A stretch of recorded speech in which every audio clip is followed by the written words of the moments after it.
नमस्कार दोस्तों, मैं मुकेश कुमार सूर्यवंशी स्वागत करता हूं आपके अपने YouTube channel Suryavanshi study point पर। यहां आपको मिलती है शिक्षा से संबंधित सभी जानकारी, जैसे परीक्षा संबंधित जानकारी और CTET, UPTET, RTET आदि के बारे में अवगत कराया जाता है।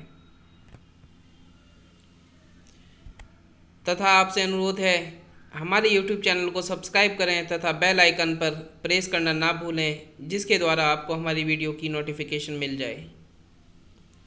तो चलिए चलते हैं अपने टेंसेस की ओर।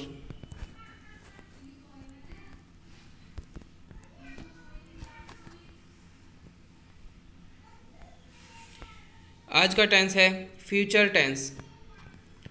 फ्यूचर टेंस जो कि आप सभी जानते होंगे, जिसे हम भविष्य काल के नाम से जानते हैं। और भविष्य काल का मतलब होता है भविष्य में आने वाली चीज़ें।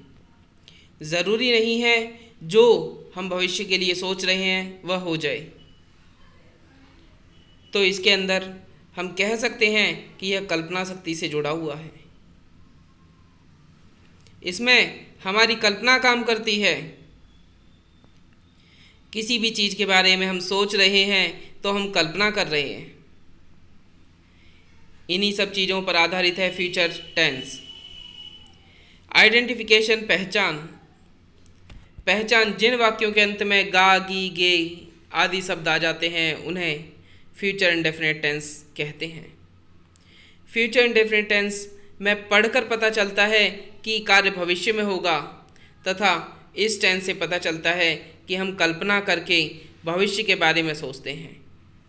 इस काल को कल्पना का काल भी कहा जाता है। जिस प्रकार से हम सोचते हैं कि हम कोई भी कार्य, किसी भी कार्य को करने में भविष्य के लिए सोचेंगे कि मैं वह कार्य कल करूँगा, तो यह हम कल्पना कर रहे हैं।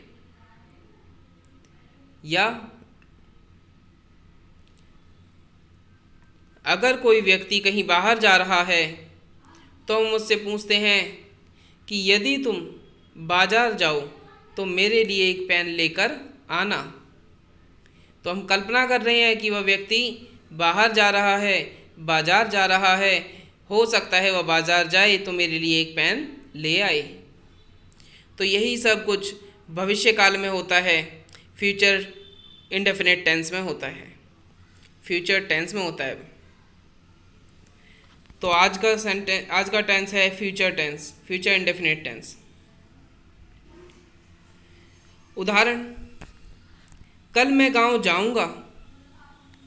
क्या वह मोहन को पढ़ाएगा? वे हमें क्यों नहीं बुलाएंगे? वे कल गाजियाबाद नहीं जाएंगे। इसमें सहायक क्रिया विल या शैल का प्रयोग होता है। रूल अफर्मेटिव सेंटेंस का,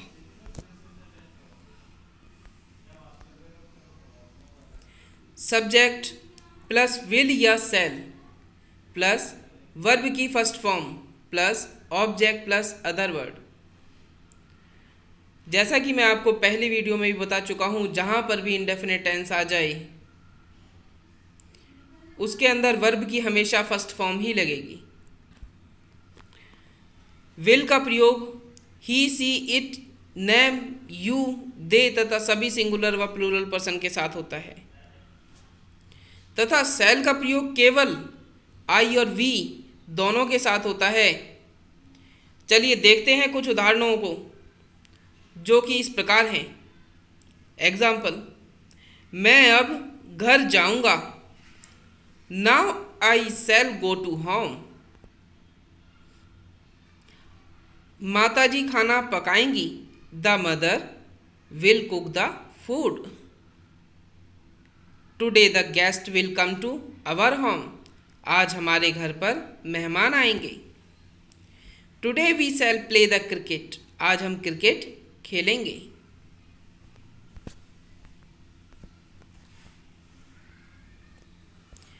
रूल नेगेटिव सेंटेंस, नकारात्मक वाक्य। सब्जेक्ट प्लस विल या shall plus not plus verb की first form plus object plus other word plus full stop. Example, मैं सुबह पार्क में नहीं टहलने जाऊंगा। I shall not walk in the garden. वह कल मुंबई नहीं जाएगी। He will not go to Mumbai tomorrow. Mohan आज अपने घर पर नहीं पढ़ेगा। Today Mohan will not read at his home. कल हम उसका जन्मदिन नहीं मनाएंगे। Tomorrow we shall not celebrate his birthday.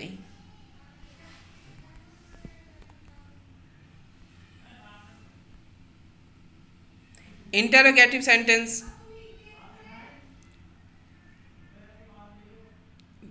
जिसका रूल है विल या shall plus subject plus not plus verb की first form plus object plus other word plus mark of प्रेंटोकेशन।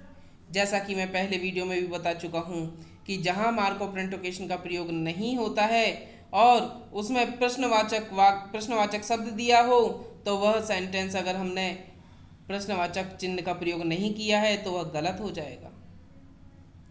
तो हमें हमेशा ध्यान रखना है कि प्रश्नवाचक वाक्य में प्रश्नवाचक चिन्ह का लगना आवश्यक है।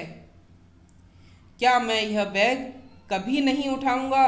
शैल I never lift this bag.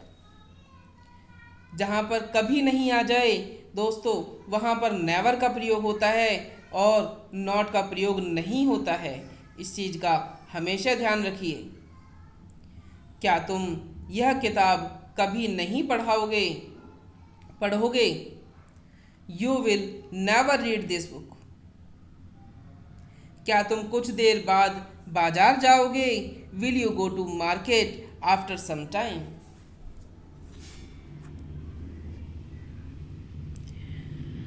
क्या वे नौकरी तलाश करने दिल्ली जाएंगे। Will they go to Delhi search for a job. Next rule है दोस्तों WH की फैमिली वाले उदाहरण। WH की फैमिली प्लस विल या सेल प्लस ऑब्जेक्ट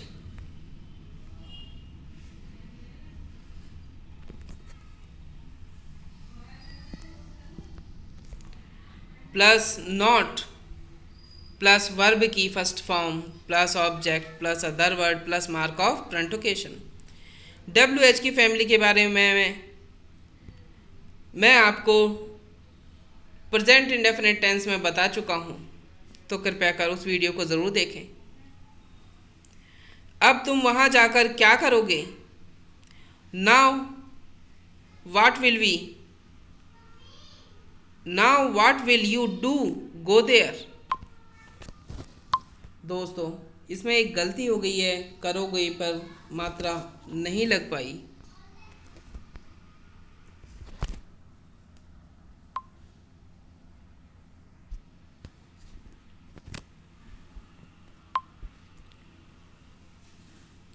अब इस बच्चे की देखभाल कौन करेगा। Now who will take care of this child. तुम इतना सारा काम कैसे निपटाओगे। How will you handle so much work. वह इस दलदल से बाहर कैसे नहीं आएगा। How will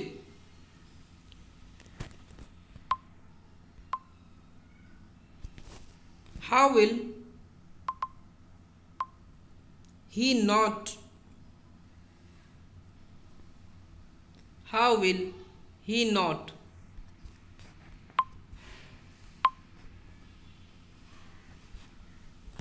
come out of this swamp।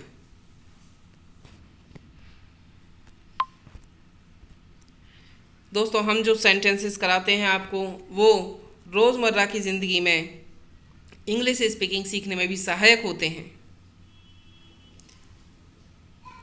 तो इन सभी को हमें देखना ज़रूरी होता है जिससे कि हम आगे चलकर इंग्लिश स्पीकिंग में भी इनका प्रयोग कर सकें। मैंने सभी टेंस की वीडियोस का लिंक नीचे डिस्क्रिप्शन में दे दिया है ताकि आपको जिस टेंस को समझना है उस वीडियो पर जाकर क्लिक करके आप उस वीडियो का आनंद ले पाएँ। हमारी ये वीडियो आपको कैसी लगी हमें कमेंट में बताना ना भूलें। यदि कुछ भी आपको समझ ना आया हो तो हमें कमेंट करके भी पूछ सकते हैं, हम आपके क्वेश्चन का आंसर ज़रूर देंगे। यदि आपने हमारी सभी वीडियोस को नहीं देखा है तो आप हमारी सभी वीडियोस को देख सकते हैं आपके अपने Telegram group Suryavanshi study point पर जाकर, या आपके अपने YouTube channel Suryavanshi study point पर जाकर भी देख सकते हैं। ऐसी ही कुछ और वीडियोस के लिए सब्सक्राइब करें आपके अपने YouTube channel Suryavanshi study point को, और लाइक और शेयर करना ना भूलें ताकि आपके दोस्तों को भी इन सभी के बारे में पता चल जाए। दोस्तों मिलते हैं नेक्स्ट वीडियो में। Okay, thank you.